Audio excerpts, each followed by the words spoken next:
राघवेन्द्राय ज्ञानमुद्राय योगिनी नाथाय रुक्मिणेशाय नमो वेदान्तवेदिनी रामाय रामभद्राय रामचन्द्राय वेधसे रघुनाथाय नाथाय सीताय पते नमः मनोजवं मारुततुल्यवेगं जितेन्द्रियं बुद्धिमतां वरिष्ठं वातात्मजं वानरयोत्तमुख्यं श्रीरामदूतं शरणं प्रपद्ये। ॐ नारायणं निखिलपूर्णगुणैकदेहं निर्दोषम् आप्यतमम् अपि अखिलैः सुवाक्यैः अस्योद्भवादिदम् अशेषविशेषतोऽपि वन्द्यं सदा प्रियतमं मम सन्नमामि। ॐ व्यासाय भवनाशाय श्रीशाय गुणराशे विद्याय शुद्धविद्याय मध्वाय च नमो नमः। नारायणं नमस्कृत्य नरं चैव नरोत्तमं देवीं सरस्वतीं व्यासं ततो जयमुदीरयेत्। तपस्वाध्याय शुश्रूषा कृष्णपूजारतं मुनिं विश्वेशमिषदं वन्दे परिव्राट् चक्रवर्तिनम्। ॐ ॐ अथातो ब्रह्मजिज्ञासा। ॐ श्रीगुरुभ्यो नमः। ಹರಿ ಓಂ. ಇವಾಗ ನಾರದರು ಅಲ್ಲಿಗೆ ಬಂದರು. ಅಲ್ಲಿಗೆ ದ್ವಾರಕಾಪುರಿಗೆ ಕೃಷ್ಣ ಮದುವೆ ಆಗಿದ್ದಾನೆ. 16,100 ಜನರನ್ನು, ಕನ್ಯೆಯರನ್ನು ಹೇಗೆ ದಾಂಪತ್ಯ ಮಾಡ್ತಾ ಇದ್ದಾನೆ ಅಷ್ಟು ಜನರ ಒಟ್ಟಿಗೆ. ಏನಪ್ಪ ವಿಸ್ಮಯ, ಎಣಿಸ್ಲಿಕ್ಕೆ ಸಾಧ್ಯ ಇಲ್ಲ ಅಂತ ಎಣಿಸ್ಕೊಂಡು ನೋಡೋಣ ಕುತೂಹಲದಿಂದ ಓಡ್ಕೊಂಡು ಬಂದರು ನಾರದರು. ನೋಡ್ತಾರೆ ಪ್ರತಿಯೊಬ್ಬರಿಗೂ ಒಂದೊಂದು ಮನೆ ಇದೆ, ರತ್ನ ಖಚಿತವಾದ ಪ್ರಾಸಾದಗಳು. ಅಂತೇಳಿದರೆ ಒಂದು ಮನೇಲಿ ಒಬ್ಬಳೇ, ಅಯ್ಯೊಬ್ಬ ಅಂತೇಳಿದ್ರೆ ನಂತರ ನೋಡಿದರು ಎಣಿಕಿ, ಕೃಷ್ಣ ಏನೋ ಅವಳ ಜೊತೆಗೆ ಆಟ ಆಡ್ತಾ ಇದ್ದಾನೆ ಚೆನ್ನೆಮಣೆಯಲ್ಲಿ. ಸರಿ. ಇನ್ನೊಂದು ಮನೆಗೆ ಹೋದರು. ಅಲ್ಲಿ ನೋಡ್ತಾರೆ, ಅಲ್ಲಿ ಸಹ ಕೃಷ್ಣ ಇದ್ದಾನೆ. ಏನು ಮಾಡ್ತಾ ಇದ್ದಾನೆ? ಕೃಷ್ಣ ಏನೋ ಅವಳಿಗೆ ತಲೆ ಕಟ್ತಾ ಇದ್ದಾನೆ. ಸರಿ. ಇನ್ನೊಂದು ಮನೆಗೆ ಹೋದರು. ಇನ್ನೊಂದು ಮನೆಗೆ ಹೋಗುವಾಗ ಅಲ್ಲಿ ಸಹ ಇದ್ದಾನೆ ಕೃಷ್ಣ. ಏನು ಮಾಡ್ತಾ ಇದ್ದಾನೆ ಅಂತ ಹೇಳಿದ್ರೆ ಅದು ತಲೆ ಬಾಚುತ್ತಾ ಇದ್ದಾನೆ, ಹೂವೆಲ್ಲ ರೆಡಿ ಮಾಡಿದ್ದಾನೆ ಇಲ್ಲಿ ಇಡಲಿಕ್ಕೆ. ಸರಿ. ಇನ್ನೊಂದು ಮನೆಗೆ ಹೋದರು, ಅಲ್ಲಿ ಸಹ ಇದ್ದಾನೆ ಕೃಷ್ಣ. ಎಲ್ಲ ಮನೆಯಲ್ಲಿಯೂ ಕೃಷ್ಣ ಇದ್ದಾನೆ, ಒಬ್ಬನೇ ಕೃಷ್ಣ ಇರೋದು. ಹಾಗಾದರೆ ಎಷ್ಟು ಜನ ಹೆಂಡತಿಯಂದಿರಿದ್ದಾರೋ ಅಷ್ಟು ರೂಪಗಳಿಂದ ಎಲ್ಲ ಹೆಂಡತಿಯರ ಜೊತೆಗೆ ಸಮಾನವಾಗಿ ಎಲ್ಲರ ಜೊತೆಗೂ ಇದ್ದಾನೆ. ಯಾರ್ದು ಕಂಪ್ಲೇಂಟೇ ಇಲ್ಲ. ಬಹಳ ಅಂತೇಳಿದ್ರೆ ಮೊದಲೇ ವಿಸ್ಮಿತರಾಗಿ ಬಂದ ನಾರದರು ಇನ್ನೂ ವಿಸ್ಮಿತರಾಗಿ ಹೋದರು. ಅರೇ ಭಗವಂತ, ನಿನ್ನ ಲೀಲೆ ಅನ್ನುವಂಥದ್ದು ಅಪಾರ ಲೀಲೆ, ಯಾರಿಂದಲೂ ಎಣಿಸ್ಲಿಕ್ಕೂ ಸಾಧ್ಯವೇ ಇಲ್ಲ ಅಂಥ ಭಗವಂತ, ಅಚಿಂತ್ಯ ಶಕ್ತಿ ಇರುವಂಥ ಭಗವಂತ ಇಲ್ಲಿಯೂ ನಿನ್ನ ಶಕ್ತಿಯನ್ನು ಉಪಯೋಗಿಸಿ ಎಲ್ಲರ ಒಟ್ಟಿಗೂ ಇದ್ದಾನೆ ಭಗವಂತ ಅನ್ನುವಂಥದ್ದನ್ನು ಅರ್ಥ ಮಾಡಿಕೊಂಡು, ಏನೋ ಮನಸ್ಸಿನಲ್ಲಿ ಏನೋ ಅವರಿಗೆ ಆ ಬ್ರಹ್ಮದೇವರೇನೋ ಹೇಳಿದ್ದಾರೆ. ಸರಿ, ಹೋಗುವ ಇಂದ್ರಪ್ರಸ್ಥಕ್ಕೆ, ಕೇಳುವ ಪಾಂಡವರ ಹತ್ರ, ನೀವು ಹೇಗೆ ದ್ರೌಪದಿಯ ಜೊತೆಗೆ ಯಾವ ಥರ ಇದ್ದೀರಿ, ಏನು ಸಂಗತಿ ಅಂತ ತಿಳ್ಕೊಳ್ತಾರೆ.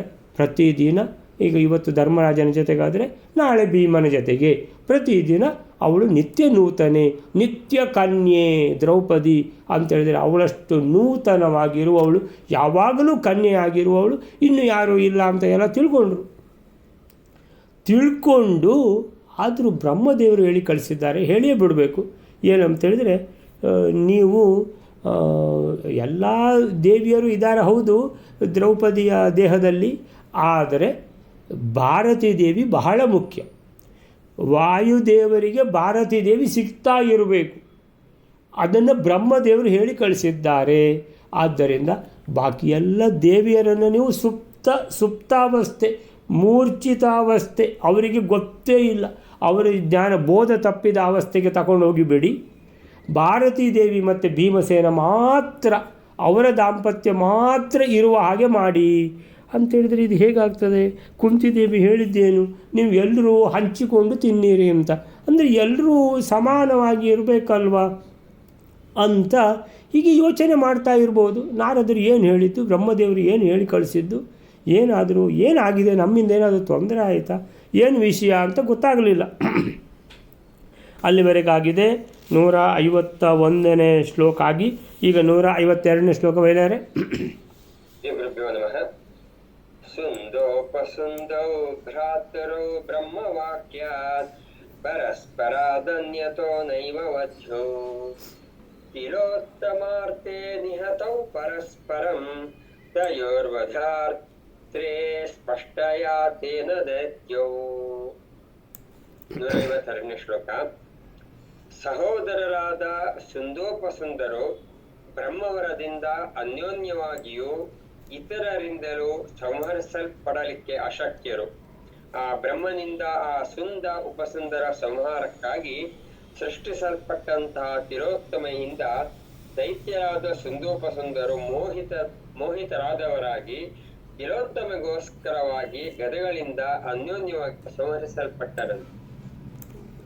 ಸುಂದೋಪಸುಂದೌ ಭ್ರಾತರೌ ಬ್ರಹ್ಮವಾಕ್ಯಾತ್ ಪರಸ್ಪರಾತ್ ಅನ್ಯತೋ ನೈಮವಧ್ಯೌ ತಿಲೋತ್ತಮಾರ್ಥೇ ನಿಹತೌ ಪರಸ್ಪರಂ ತಯೋರ್ವಧಾರ್ಥೇ ಸೃಷ್ಟಯಾ ತೇನ ದೈತ್ಯೌ. ಅಂದರೆ ನಾರದರು ಮತ್ತೆ ಮೆಲ್ಲ ಬಾಯಿ ಬಿಡ್ತಾರೆ. ಬ್ರಹ್ಮದೇವರು ಇನ್ನೇನಾದರೂ ಹೇಳಿ ಕಳಿಸಿದ್ದಾರಾ, ಏನಾದರೂ ಬ್ಯಾಕ್ಗ್ರೌಂಡು ಏನಾದರೂ ಇದಕ್ಕೆ ಇಲ್ಲ ಒಂದು ಕತೆ ಹೇಳಿದ್ದಾರೆ. ಏನು ಕತೆ? ಇಬ್ಬರು ದೈತ್ಯರಿದ್ದರು. ಅವರ ಹೆಸರು ಸುಂದ ಮತ್ತು ಉಪಸುಂದ. ಸುಂದೋಪಸುಂದೌ ಇಬ್ಬರು ಮಹಾದೈತ್ಯರು. ಭ್ರಾತರೌ ಅಣ್ಣ ತಮ್ಮಂದಿರವರು. ಬ್ರಹ್ಮವಾಕ್ಯಾತ್ ಅವರು ಬ್ರಹ್ಮನನ್ನು ಕುರಿತು ತಪಸ್ಸು ಮಾಡಿದರು. ತಪಸ್ಸು ಮಾಡಿದ ಕೂಡಲೇ ಬ್ರಹ್ಮದೇವರು ಪ್ರತ್ಯಕ್ಷ ಆದರು. ಏನು ವರ ಬೇಕು ಅಂತ ಕೇಳಿದರು. ಅದಕ್ಕೆ ಅವರು ಏನು ವರ ಕೇಳಿದ್ದು ಅಂತ ಹೇಳಿದರೆ, ಪರಸ್ಪರಾತ್ ಅನ್ಯತೋ ನೈಮ ಮಧ್ಯೌ, ನಮ್ಮನ್ನು ಯಾರೂ ಕೊಲ್ಲಲಿಕ್ಕೆ ಕೂಡ್ದು. ಅಲ್ಲ, ಹಾಗೆ ವರ ಕೊಡಲಿಕ್ಕಾಗೋದಿಲ್ಲ. ಮತ್ತು ಅಲ್ಲ, ಯಾರಾದರೂ ನಿಮ್ಮನ್ನು ಕೊಲ್ಲಲೇಬೇಕು.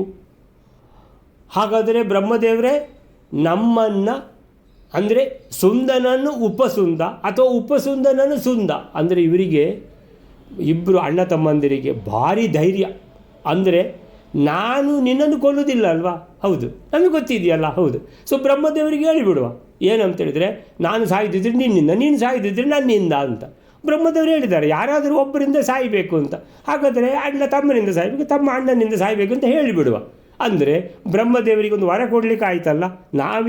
ನಾವು ಏನಿದ್ದರೂ ಕೂಡ ಗಳಸ್ಯ ಕಂಠಸ್ಯ, ಅಣ್ಣ ತಮ್ಮ ಅಂತೇಳಿದರೆ ಇಡೀ ಪ್ರಪಂಚದಲ್ಲೇ ಫೇಮಸ್ಸು. ಸುಂದ ಉಪಸುಂದ ಭಾರಿ ಪ್ರೀತಿ ಇಬ್ಬರಿಗೆ. ಸೊ ಮಾಡೋದೆಲ್ಲ ಇದೆ, ದೈತ್ಯರ ಕೆಲಸ, ಬೆಳೆದಿದ್ದ ಕೆಲಸನೇ. ಸೊ ಆಯಿತಾ. ಸೊ ಪರಸ್ಪರ ಮಾತ್ರ ಬಹಳ ಅನ್ಯೋನ್ಯವಾಗಿ ಇದ್ದವರು. ಸರಿ, ಬ್ರಹ್ಮದೇವರು ಆಯಿತು ಅಂತ ಹೇಳಿದರು. ಏನಂತ? ಪರಸ್ಪರಾತ್ ಅನ್ಯತೋ ನೈಮ ಮಧ್ಯವು, ನೀವು ಪರಸ್ಪರ ಒಬ್ಬರನ್ನೊಬ್ಬರನ್ನು ಕೊಲ್ಲಬೇಕು ವಿನಃ ಬೇರೆ ಯಾರೂ ನಿಮ್ಮನ್ನು ಕೊಲ್ಲಲಿಕ್ಕೆ ಸಾಧ್ಯ ಇಲ್ಲ. ಬ್ರಹ್ಮದೇವರು ವರ ಕೊಟ್ಟೇ ಬಿಟ್ಟರು ಅಂತ ಭಾರಿ ಖುಷಿ ಇವರಿಗೆ. ಏನಂದರೆ, ನಾವು ಒಬ್ಬರನ್ನೊಬ್ಬರು ಕೊಲ್ಲೋದಂತೂ ಇಲ್ಲವೇ ಇಲ್ಲ, ಅದು ಡಿಕ್ಷನರಿಯಲ್ಲೇ ಇಲ್ಲ. ಹಾಗಾದರೆ ನಾವು ಇನ್ನೂ ಏನಂತ ಹೇಳಿದರೆ ಅವಧ್ಯರಾಗಿ ಬಿಟ್ವಿ, ಯಾರೂ ನಮ್ಮನ್ನು ಕೊಲ್ಲಲಿಕ್ಕೆ ಸಾಧ್ಯ ಇಲ್ಲ.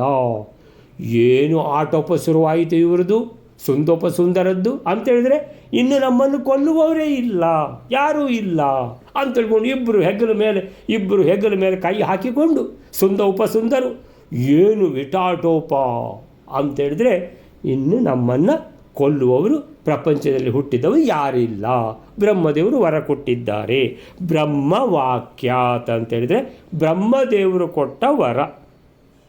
ಇವರಿಬ್ಬರು ಭ್ರಾತರವು, ಅಣ್ಣ ತಮ್ಮಂದಿರು, ಬಹಳ ಅನ್ಯೋನ್ಯ ಪ್ರೀತಿಯಲ್ಲಿರುವವರು. ಆದ್ದರಿಂದ ಇವರು ಎಣಿಸಿಕೊಂಡಿದ್ದಾರೆ, ನಾವು ಬ್ರಹ್ಮದೇವರನ್ನು ಮಂಗ ಮಾಡಿದ್ದು ಅಂತ. ಏನಂತ? ನಾವು ಒಬ್ಬರನ್ನೊಬ್ಬರು ಕೊಲ್ತೇವ? ಇಲ್ವಲ್ಲ. ಸೊ ಆದ್ದರಿಂದ ಸುಮ್ಮನೆ ಬ್ರಹ್ಮದೇವರಿಗೊಂದು ಹೇಳಬೇಕಂದ್ರೆ, ಉಪಸುಂದ ಕೊಂದಾನು, ಸುಂದರನನ್ನು ಕೊಂದಾನು, ನಾವು ಕೊಲ್ಲುವುದಂತ ಇಲ್ಲವೇ ಇಲ್ಲ ಅಂತ.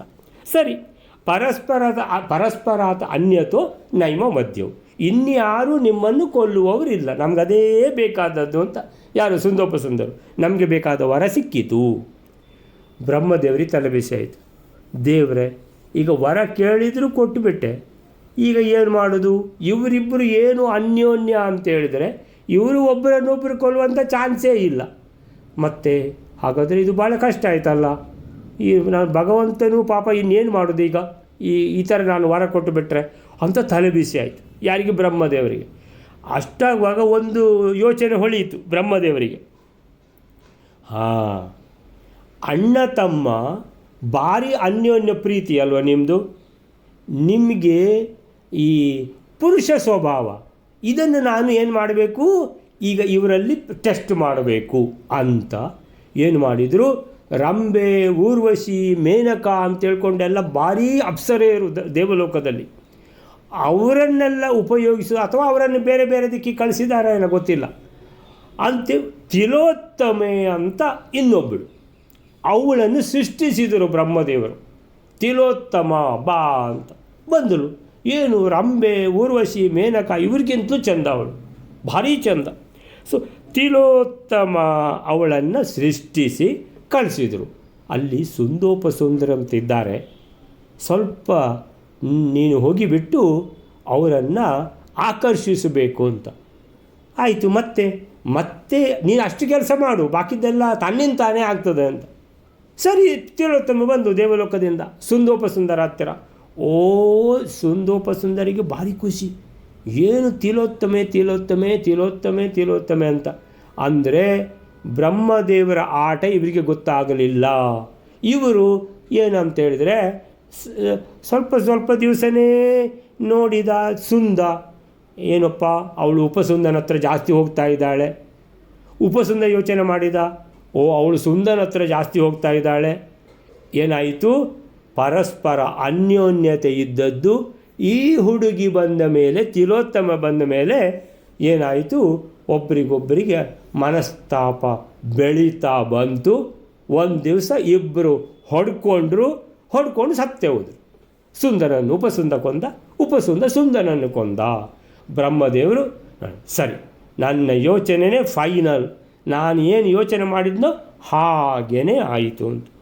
ಸೊ ಬ್ರಹ್ಮದೇವರದ್ದು ಈ ಕತೆ ತಿಲೋತ್ತಮಾರ್ಥೇ ತಿಲೋತ್ತಮೆಗೋಸ್ಕರ ನಿಹತೌ ಪರಸ್ಪರಂ. ಉಪಸುಂದ ಸುಂದನನ್ನು ಪರಸ್ಪರಂ ನಿಹತೌ ಹೊಡೆದಾಡಿ ಕೊಂದು ಹಾಕಿದರು ಪರಸ್ಪರ ಯುದ್ಧದಲ್ಲಿ. ತಯೋರ್ವದಾರ್ಥೆ, ಇದು ಈ ತಿಲೋತ್ತಮ ಎಲ್ಲಿಂದ ಬಂತು ಅಂತ ಕೇಳಿದರೆ, ತಯೋಹೋ ಇವರಿಬ್ಬರನ್ನು ವಧಾರ್ಥೆ, ಇವರಿಬ್ಬರಿಗೆ ಸಾಯಬೇಕಿದ್ದರೆ ತಾವು ಪರಸ್ಪರ ಹೊಡ್ಕೊಂಡೇ ಸಾಯಬೇಕು. ಇವರು ಪರಸ್ಪರ ಹೊಡ್ಕೊಳ್ಳೋದೇ ಇಲ್ಲ, ಯಾಕಂದರೆ ಬಹಳ ಅನ್ಯೋನ್ಯ. ಇದಕ್ಕೋಸ್ಕರ ಏನಾಯಿತು, ತಿಲೋತ್ತಮೆಯನ್ನು ಸೃಷ್ಟಿಸಿ ಕಳಿಸಿದರು. ನೀನು ಅವರಿಬ್ಬರನ್ನು ಆಕರ್ಷಣೆ ಮಾಡು. ಸರಿ, ಅವಳು ಆಕರ್ಷಣೆ ಮಾಡ್ತಿದ್ದು ಇಬ್ಬರನ್ನು ಬ್ರಹ್ಮದೇವರು ಹೇಳಿ ಕಳಿಸಿದ್ದಾರೆ.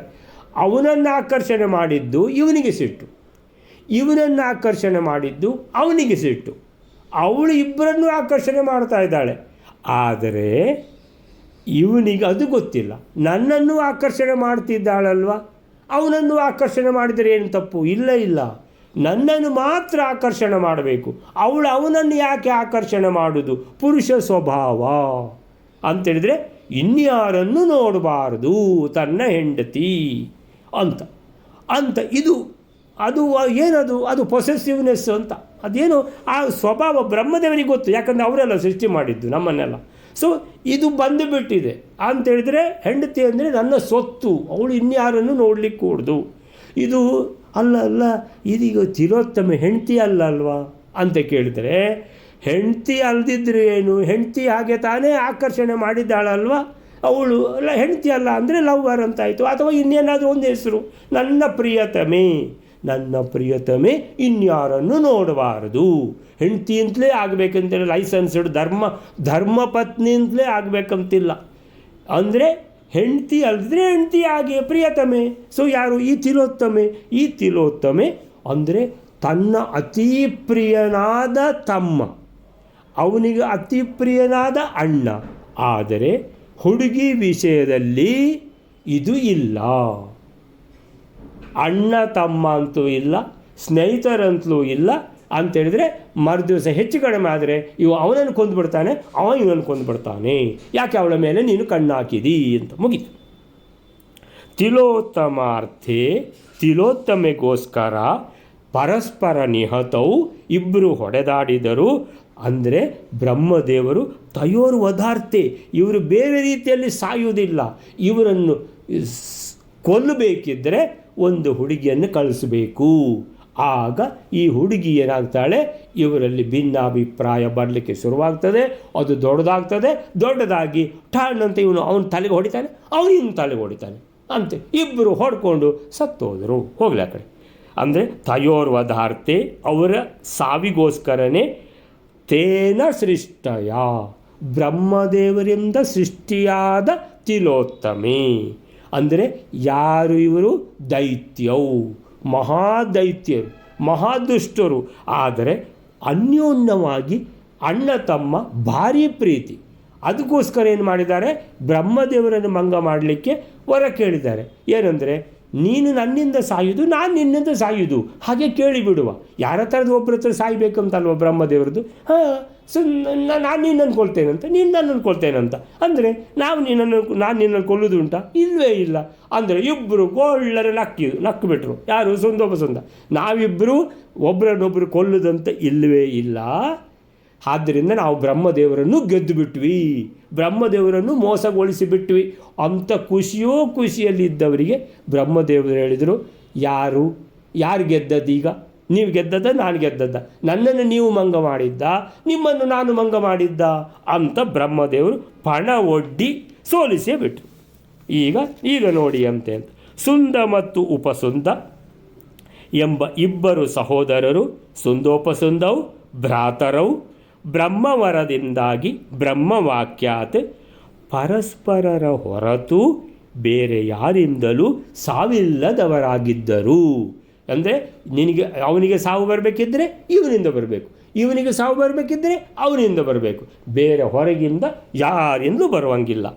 ಅವರಿಬ್ಬರೂ ಈ ರೀತಿ ಮೆರೆದಾಡ್ತಾ ಇರುವಾಗ ಇವರ ವಿಟಾಟೋಪ ಏನು ಯಾರಿಂದಲೂ ತಡಿಲಿಕ್ಕೆ ಸಾಧ್ಯವೇ ಇಲ್ಲ ಅಂತಾಗುವಾಗ ಬ್ರಹ್ಮದೇವರು ಆಚರಣೆ ಮಾಡಿದರು.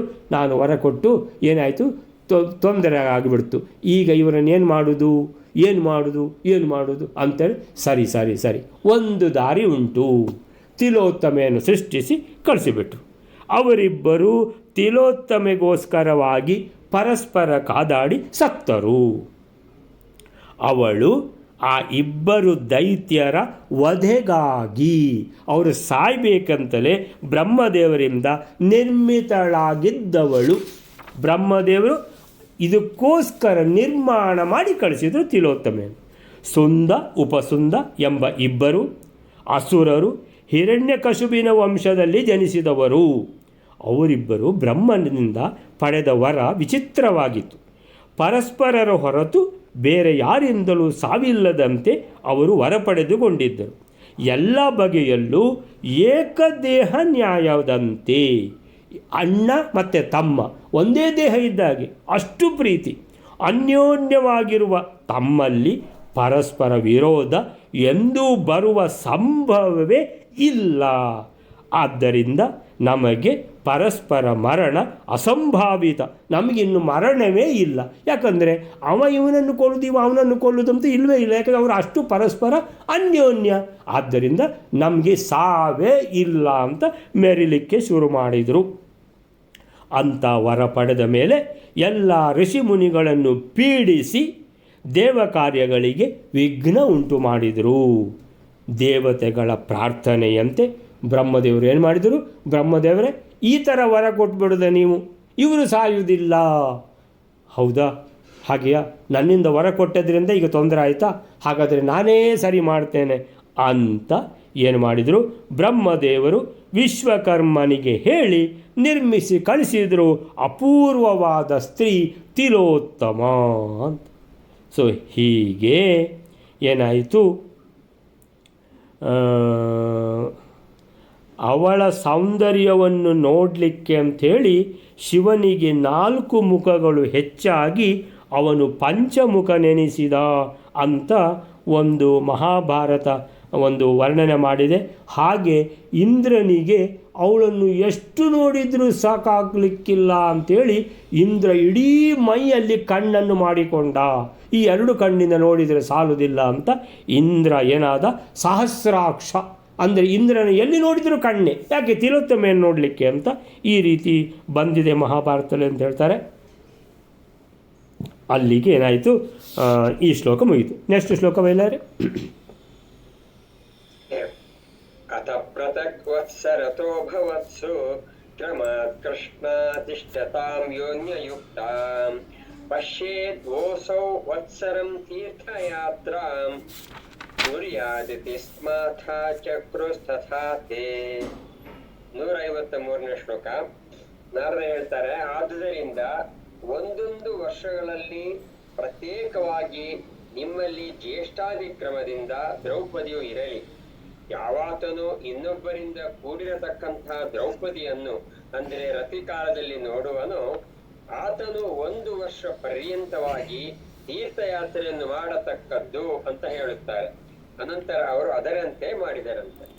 ಅತ ಪೃಥಕ್ ವತ್ಸರತೋ ಭವತ್ಸು ಕ್ರಮಾತ್ ಕೃಷ್ಣಾತಿಷ್ಠತಾಂ ಯೋನ್ಯಯುಕ್ತಾಂ ಪಶ್ಯೇದ್ ಓಸೌ ವತ್ಸರಂ ತೀರ್ಥಯಾತ್ರಾಂ ಕುರ್ಯಾದಿತಿ ಸ್ಮ ಅಥ ಚಕ್ರುಃ ತಥಾ ತೇ. ಅತಃ ಹೌದು, ಈಗ ಸುಂದೋಪಸುಂದರ ಕತೆಗೂ ಇಲ್ಲಿ ದ್ರೌಪದಿ ಹೇಗೆ ನೀವು ಬಾಕಿ ದೇವಿಯರನ್ನೆಲ್ಲ ಮಲಗಿಸಿಬಿಡಿ, ಭೀಮಸೇನನಿಗೆ ಅವಳು ಯಾವಾಗಲೂ ದೊರಕುವಂತಾಗಬೇಕು, ಕ್ರಮಾತ್ ಅಲ್ಲಿಗೆ ಬಂದು ನಿಲ್ಲಿಸಬೇಕು ನೀವು ಅಂದರೆ ಬ್ರಹ್ಮದೇವರಿಗೆ ಈಗ ನೀವು ಆಲೋಚನೆ ಮಾಡ್ಬೋದು. ಹಾಗಾದರೆ ಏನು ಬ್ರಹ್ಮದೇವರಿಗೆ ಯೋಚನೆ ಆಗ್ತಾ ಇದೆ ಅಂತ ಹೇಳಿದರೆ, ದ್ರೌಪದಿ ವಿಷಯದಲ್ಲಿ ಈ 4-5 ಜನ ಪಾಂಡವರ ಮಧ್ಯದಲ್ಲಿ ಗಲಾಟೆ ಆದರೆ, ಸುಂದೋಪಸುಂದರು ಗಲಾಟೆ ಮಾಡಿಕೊಂಡಾಗೆ, ಪಾಂಡವರು 5 ಜನ ಅನ್ಯೋನ್ಯರವರು, ಅವರು ಒಂದು ಅಣ್ಣ ತಮ್ಮಂದಿರು ಅಂತ ಹೇಳಿದ್ರೆ ಅತ್ಯಂತ ಒಂದು ಪ್ರೀತಿ. ಯಾಕಂದರೆ ಧರ್ಮ ಬಿಟ್ಟು ಅಣ್ಣ ಹೇಳಿದ ಅಂದರೆ ಮತ್ತೆ ತಮ್ಮ ಅದನ್ನು ಮಾತಾಡೋದಿಲ್ಲ. ಅಣ್ಣ ಹೇಳಿದ್ದಾನೆ, ನಾನು ಅಣ್ಣ ಹೇಳಿದಾಗೆ ಕೇಳಬೇಕು ಅಂತ, ಅಷ್ಟು ಎಲ್ಲ ಒಂದು ಧರ್ಮ ಮಾರ್ಗದಲ್ಲಿ ನಿಷ್ಠೆ ಇದ್ದವರು, ಅಂದರೆ ಅನ್ಯೋನ್ಯ ಪ್ರೀತಿಯಲ್ಲಿರುವವರು. ಅವರೂ ಕೂಡ ಈ ದ್ರೌಪದಿ ನಿತ್ಯ ನೂತನವಳು, ಪ್ರತಿದಿನ ಅವಳು ಬೆಳಿಗ್ಗೆ ಅವಳು ಹೊಸ ಕನ್ಯೆ ಆಗಿಬಿಡ್ತಾಳೆ.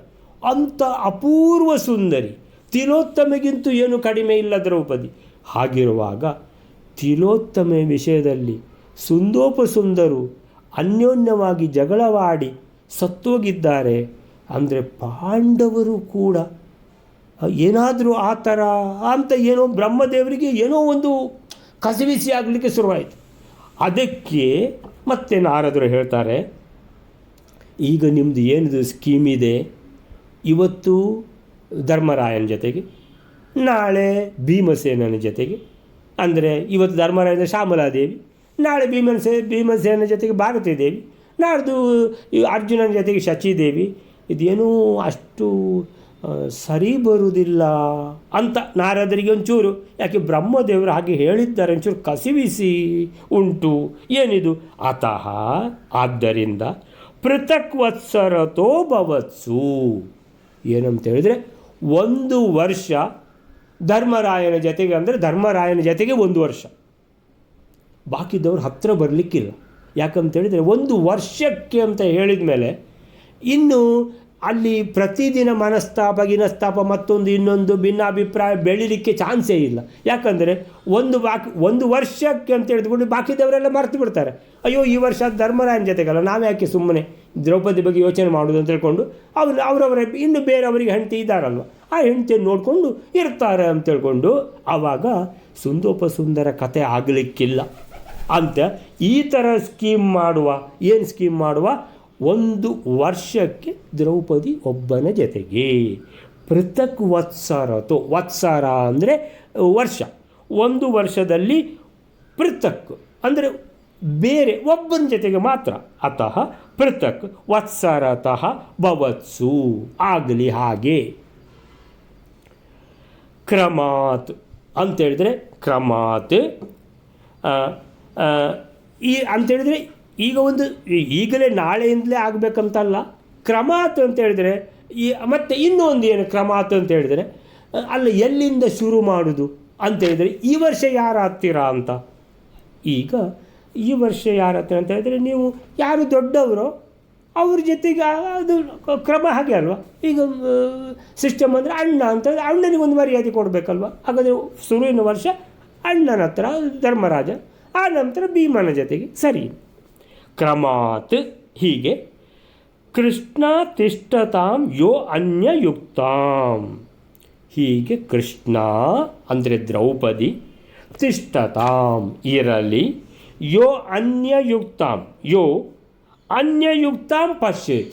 ಇನ್ನೂ ಒಂದು ಅಂತೇಳಿದರೆ ಸ್ವಲ್ಪ ಸ್ಕೀಮ್ ಗಟ್ಟಿ ಮಾಡಬೇಕು. ಯಾವ ರೀತಿಯಲ್ಲಿ ನೋಡಿದರೂ ಈ ಪಾಂಡವರಲ್ಲಿ, ಅಣ್ಣ ತಮ್ಮಂದಿರಲ್ಲಿ ಯಾವುದೇ ಮನಸ್ತಾಪ ದ್ರೌಪದಿಯ ಸಲುವಾಗಿ ಬರಬಾರ್ದು. ಇದು ಈಗ ನಾರದರಿಗೂ ಬ್ರಹ್ಮದೇವರಿಗೂ ಇದು ಒಂದು ಭದ್ರ ಆಗಬೇಕು ಅಂತ. ಸರಿ, ಇನ್ನೇನು ಕೇಳಿದರೆ, ಈಗ ಧರ್ಮರಾಜನ ಜೊತೆಗೆ ಇದ್ದಾಳೆ ದ್ರೌಪದಿ ಇಡೀ ವರ್ಷ.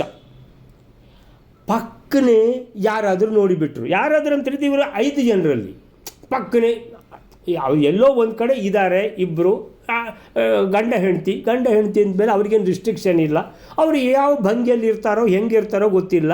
ಅಂದರೆ ನಿತ್ಯ ನೂತನೆ ದ್ರೌಪದಿ ಅಂತ ಹೇಳಿದರೆ ದಿನ ಹೊಸ್ತು ಮದುವೆ ಆದಾಗೆ ಆ ರೀತಿಯ ಒಂದು ಇದು ಬರ್ತದೆ, ಎಲ್ರಿಗೂ ನೆನಪಾಗ್ತದೆ ಅವರವರು ಹೊಸ್ತು ಮದುವೆ ಆದಾಗ ಹೇಗಿದ್ದರು ಅಂತ. ಸೊ ಅಷ್ಟೊಂದು ನಿಕಟವಾಗಿ ಹತ್ತಿರವಾಗಿ ಕೈ ಹಿಡ್ಕೊಂಡು ದೇಹ ಬೆರೆತುಕೊಂಡಿರುವಂಥ ಅಂಥ ಸಂದರ್ಭದಲ್ಲಿ ಪಕ್ಕನೆ ಇನ್ನೊಬ್ಬ ತಮ್ಮ ನೋಡಿದ ಅಂತ ಯಾರಾದರೂ ಒಬ್ಬ ನೋಡಿದರೆ ಏನು ಅಂದರೆ ಅಲ್ಲಿ ಭಿನ್ನಾಭಿಪ್ರಾಯ ಬರ್ತದಲ್ಲ, ನನ್ನ ಹೆಂಡತಿ ಅವನ ಜೊತೆಗೆ ಯಾಕೆ ಅಂತ. ಅಂದರೆ ಸುಂದೋಪಸುಂದರಿಗೆ ಆದ ಹಾಗೆ ಅವನು ಹೋಗಿ ಈಗಲೇ ಧರ್ಮರಾಜನನ್ನು ಕೊಂದು ಬಿಡ್ತೇನೆ ಅಂತ ಬರ್ತದೋ ಇಲ್ಲವೋ ಅನ್ನುವಂಥದ್ದು ಅವರಿಗೆ ಬಾರ್ದಿದ್ದರೂ ಇವರಿಗೆ ಬಂದಿದೆ ಯೋಚನೆ. ಯಾರಿಗೆ? ಬ್ರಹ್ಮದೇವರಿಗೆ ಮತ್ತು ನಾರದ ಮುನಿಗಳಿಗೆ. ಅವರಿಗೆ ಬರುವ ಮೊದಲು ಇವರಿಗೆ ಬಂದುಬಿಟ್ಟಿದೆ ಇದೆಲ್ಲ. ಸೊ ಅದಕ್ಕೆ ಏನು ಮಾಡಿದರು, ಇಲ್ಲ ಈ ಸ್ಕೀಮ್ ಗಟ್ಟಿ ಮಾಡಬೇಕು. ಏನಂತೆ, ಒಂದು ವೇಳೆ ಅವನ ಜೊತೆಗೆ ಇರುವುದನ್ನು ಇನ್ನೊಬ್ಬ ಯಾರಾದರೂ ನೋಡಿದರೆ ಅವನು ಕೃಷ್ಣ ಅನ್ಯಯುಕ್ತಾಂ ಇನ್ನೊಬ್ಬರ ಜೊತೆಗೆ ಇರುವಂಥದ್ದು, ತಿಷ್ಠತಾಂ ಇದ್ದಾಳೆ, ಪಶ್ಯೇತ್ ಇನ್ನೊಬ್ಬ ನೋಡಿದ, ಪಶ್ಯೇತ್ ನೋಡಿದರೆ, ವಹ ಅವನು, ಅಸೌ ವತ್ಸರಂ ತೀರ್ಥಯಾತ್ರಾಂ ಕುರ್ಯಾತ್. ಅಷ್ಟೇ ಅವನ ಮೇಲೆ ತಪ್ಪು ಫಿಕ್ಸ್ ಆಗಿ ಆಯಿತು. ಏನದು? ನೀನು ಮಾಡಿದ ತಪ್ಪಿಗೆ ಇನ್ನು 1 ವರ್ಷ ನೀನು ತೀರ್ಥಯಾತ್ರೆಗೆ ಹೋಗಬೇಕು ಮಗನೇ ಅಂತ. ಯಾಕೆ? ನೀನು ಅಣ್ಣ ಮತ್ತು ಅತ್ತಿಗೆ ಒಟ್ಟಿಗಿದ್ದದನ್ನು ನೋಡಿದ್ದಿ, ಅದು ನಿನ್ನ ತಪ್ಪು. ಅವ್ರು ಕಣ್ಣಿಗೆ ಬಿದ್ದರು, ಕಣ್ಣಿಗೆ ಹೇಗೆ ಬೀಳ್ತಾರೆ? ಕಣ್ಣಿಗೆ ಬಿದ್ದರೆ ಅವರು ನಿನ್ನ ಕಣ್ಣಿಗೆ ಬೀಳಲಿ, ನೀನು ಅವರ ಕಣ್ಣಿಗೆ ಬೀಳಲಿ. ಅಂದರೆ ಅಂತೂ ನೀನು ನೋಡಿದಿ ಅಂತ ಆಯ್ತಾ ಇಲ್ವಾ? ಅವರು ನಿನ್ನ ಕಣ್ಣಿಗೆ ಬಿದ್ದದ್ರು, ನೀನು ನೋಡಿದೀಯಾ? ನೀನು ನೋಡಿದ್ರೆ ನಿನ್ನ ಮಿಸ್ಟೇಕ್ ಮುಗಿದೋಯ್ತು ಅಂತೇಳಿದರೆ, ಹಾಗಾದರೆ ಮಿಸ್ಟೇಕ್ ಅಂತಾದರೆ ಏನು ಮಾಡಬೇಕು? ಅಸೌ ಅವನು ವತ್ಸರಂ ತೀರ್ಥಯಾತ್ರಾಂ, ವತ್ಸರಂ 1 ವರ್ಷ ಅಲ್ಲಿಂದ ಕೂಡಲೇ ಹೊರಡುದೆ ಅವನು ಜೋಳಿಗೆ ಹಿಡ್ಕೊಂಡು. ಏನದು? ತೀರ್ಥಯಾತ್ರಾಂ ಕುರ್ಯಾತ್. ಹೌದು, ಇವತ್ತು ಬದ್ರಿ, ನಾಳೆ ಕೇದಾರ, ನಾಡ್ದು ಗಯಾ ಅಂತ ಹೇಳ್ಕೊಂಡು ತೀರ್ಥಯಾತ್ರೆ ಮಾಡ್ಕೊಂಡು ಇರಬೇಕು 1 ವರ್ಷ ಮುಗಿದು ಅಂತೇಳಿದರೆ. ಅಷ್ಟಾಗುವಾಗ ಅವನ್ನೆಲ್ಲ ಇಳಿದೋಗ್ತದೆ. ಯಾವುದು? ಆ ಭಿನ್ನಾಭಿಪ್ರಾಯ, ಮನಸ್ತಾಪ, ಏನದು ಕೋಪ ಗೀಪ ಏನಾದರೂ ಇದ್ದರೆ ಆ 1 ವರ್ಷ ತೀರ್ಥಯಾತ್ರೆ ಮಾಡುವಾಗ ಎಲ್ಲ ನದಿಗಳನ್ನು ಮುಳುಗಿ ಏಳುವಾಗ ಎಲ್ಲ ಹೋಗಿರ್ತದೆ. ಆ ಥರ ಅಂದರೆ ಏನು ಗಟ್ಟಿ ಸ್ಕೀಮ್ ಮಾಡಿಬಿಟ್ಟಿದ್ದಾರೆ. ಇತಿ ಸ್ಮ ಅಥ ಚಕ್ರುಹು. ಯಾವಾಗ ನಾರದರು ಹೇಳಿದರೋ ವಹ ಅಂತ ಹೇಳಿದರೆ ನೀವು ಈ ಥರ ಒಂದು ಸ್ಕೀಮ್ ಮಾಡಬೇಕು. ವಹ ಅಸೌ, ವಹ ಅಂದರೆ ನಿಮಗೆ ಈ ಥರ ಒಂದು ಸ್ಕೀಮು ಬ್ರಹ್ಮದೇವರು ಮಾಡಿಕೊಟ್ಟದ್ದನ್ನು ನಾನು ಹೇಳ್ತಾ ಇದ್ದೀನಿ ಅಂತ ಹೇಳಿದಾಗ ಧರ್ಮರಾಜಾದಿಗಳು ಯೋಚನೆ ಮಾಡಿದರು. ಸರಿ, ಬ್ರಹ್ಮದೇವರು ಹೇಳಿದ್ದಾರೆ, ನಿಮಗೂ ಅದು ಸರಿ ಅಂತ ಕಾಣ್ತದೆ ಅಂತಾದರೆ ನಾವು ಅದನ್ನು ಮಾಡ್ತೇವೆ, ಒಪ್ತೇವೆ. ಯಾಕಂತೇಳಿದರೆ ದೊಡ್ಡವರು ಹೇಳಿದ್ದನ್ನು ತಿಳಿದವರು ಮಹಾಜ್ಞಾನಿಗಳು ಹೇಳಿದ್ದು, ಮಹಾಜ್ಞಾನಿಗಳು ಬ್ರಹ್ಮದೇವರು, ಅವರ ಮಗ ನಾರದ, ಇವರೆಲ್ಲ ಮಹಾಜ್ಞಾನಿಗಳು ಹೇಳಿದ್ದನ್ನು ನಾವು ಪಾಲಿಸಲೇಬೇಕು ಅಂತ ಧರ್ಮರಾಜ ಏನು ಹೇಳಿದ? ಆಯಿತು ಅಂತ ಹೇಳಿಬಿಟ್ಟು ನಾವು ಅದಕ್ಕೆ ರೆಡಿ ಇದ್ದೇವೆ, ನಮಗೆಲ್ಲ ಏನು ಇದಿಲ್ಲ ಅಂತ ಹೇಳಿಬಿಟ್ಟು ಅಥ ಚಕ್ರುಹು ತಥಾ ತೇ ಅಂದರೆ ಅವರುಗಳು, ತಥಾ ಅಂದರೆ ಹಾಗೇನೆ, ಚಕ್ರುಹು ಮಾಡಿದರು ಅಂದರೆ ಅದೇ ಥರ ಸ್ಕೀಮು ಇಂಪ್ಲಿಮೆಂಟ್ ಆಯಿತು.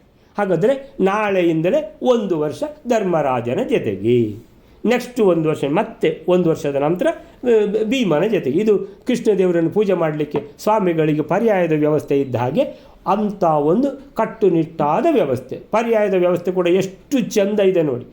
ಆ 2 ವರ್ಷ ಮುಗಿಯುವಾಗ ಜನವರಿ 18ನೇ ತಾರೀಕು ಏನಂತ ಹೇಳಿದರೆ ಅಲ್ಲಿ ಇವರು ನೂತನ ಪೀಠಾಧಿಪತಿಗಳು ಬಂದು ಕೂತ್ಕೊಂಡಾಯಿತು, ಇವರು ಅವರನ್ನು ಕೂರಿಸಿ ಆಯಿತು, ಆ ಯಾವುದು ಅಕ್ಷಯ ಪಾತ್ರೆ ಇದನ್ನು ಅವರಿಗೆ ಕೊಟ್ಟಾಯಿತು, ಸರ್ವಿನ ಪೀಠದಲ್ಲಿ ಕೂರಿಸಿ ಇವರು ಹೊರಟಾಯಿತು.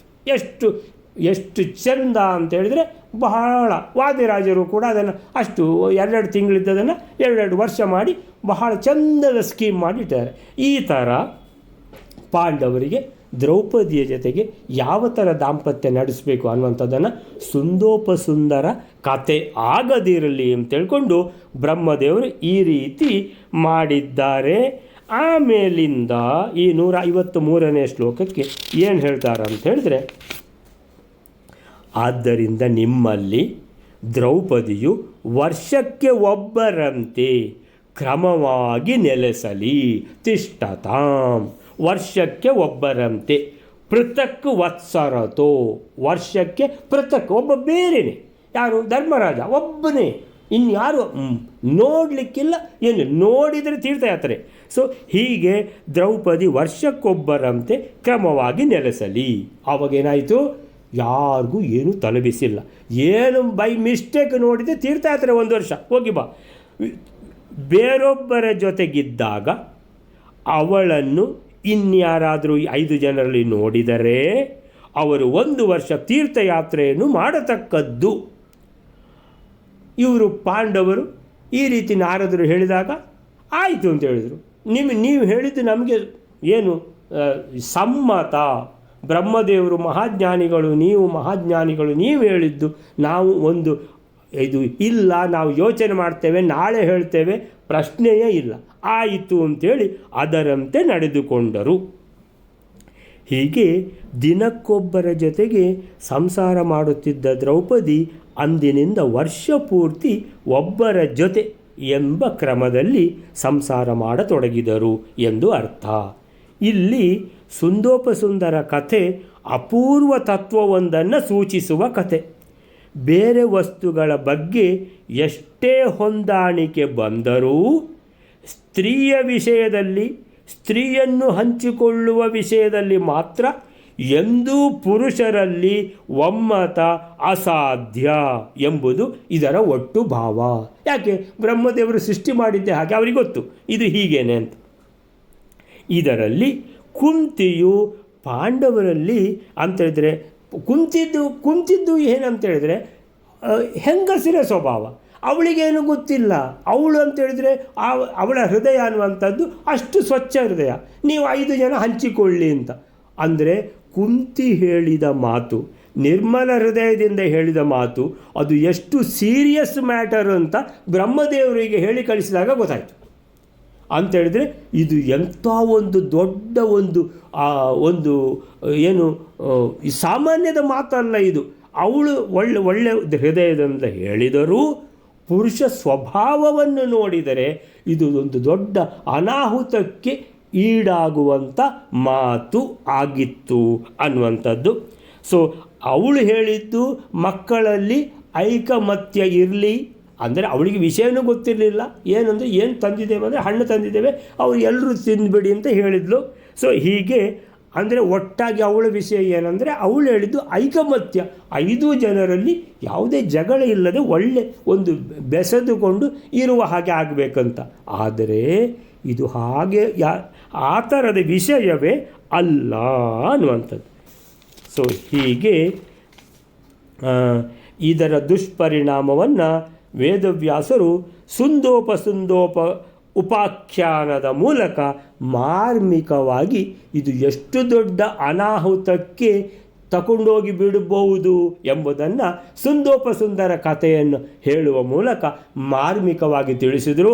ಜೋಕೆ ಅಂದರೆ ಹೆಂಗಸರ ವಿಷಯದಲ್ಲಿ ಅಂದರೆ ತನ್ನ ಹೆಂಡತಿ, ತನ್ನ ಪ್ರಿಯತಮೆ ಅಂತ ಹೇಳುವಾಗ ಪುರುಷ ಯಾವತ್ತೂ ಅದನ್ನು ಹಂಚಿಕೊಳ್ಳುವ ವಿಷಯದಲ್ಲಿ ಮಾತ್ರ ಗುರ್ರ ಅಂತಾನೆ.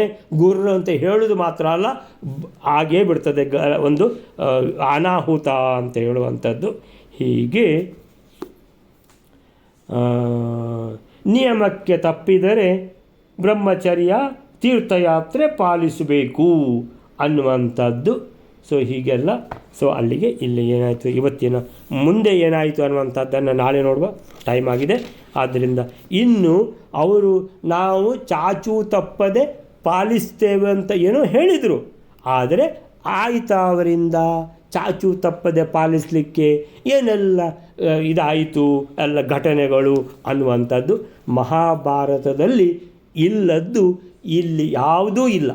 ಈ ಪ್ರಪಂಚದಲ್ಲಿ ಇಲ್ಲದ್ದು ಮಹಾಭಾರತದಲ್ಲಿ ಇಲ್ಲ ಅನ್ನುವಂಥ ಮಾತು ಸತ್ಯ ಅನ್ನುವಂಥದ್ದು ಇದು ತೋರಿಸ್ತಾ ಇದೆ. ಅಲ್ಲಿಗೆ ಇವತ್ತಿನ ನಿಲ್ಲಿಸ್ಕೊಳ್ಳೋಣ. ಶ್ರೀಕೃಷ್ಣ ಅರ್ಪಣ ಮಸ್ತು.